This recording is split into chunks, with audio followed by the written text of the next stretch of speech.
મિત્રો good morning, સ્વાગત છે આજના આપણા મિની વ્લોગમાં. તો જુઓ, આજ તો આવી જશે ધાબા પર ચમકો બરોબરની ઠંડી પર તે તડકો ખાવા આવી ગયા છીએ અને આપણે આવી ઠંડીની એક કડક ચા પીધો તો છે મજા આવે.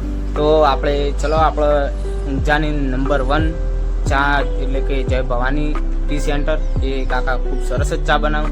તમારે પીવી હોય તો આવી જજો. તો ચલો આપણે જઈએ એમના ત્યાં ચા પીએ.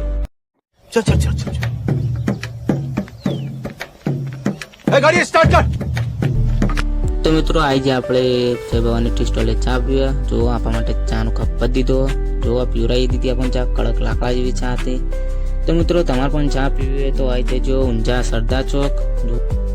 સરદાર ચોકથી આગળ બસ સ્ટેન્ડ જતા રોડે તમારા નાળાની આગળ જમણી સાઈડ મહિલા કોલેજ સાઈડ વળી જવાનું છે અને ત્યાં જ કાકા ઊભા રહે છે જય ભવાની ટી સ્ટોલ, અને સિલ્ક કોમ્પ્લેક્સની સામે એ કાકા જય ભવાની ટી સેન્ટર વાળા ઊભા રહે છે.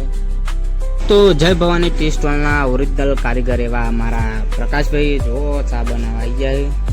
પ્રકાશભાઈ તો ચા બનાવી એટલા જાદુ મંત્રીને ચાલે ચામાં.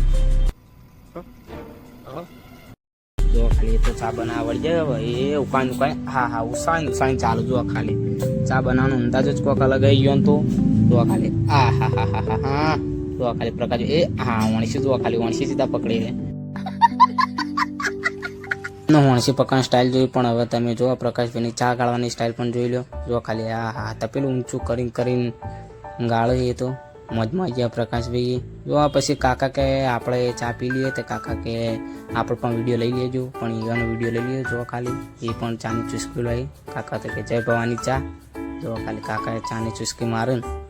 પ્રકાશભાઈ ને એમના મિત્ર બંને ચા પીવી અને તમે પણ એકવાર જરૂરથી ચા પીતા આવજો હો.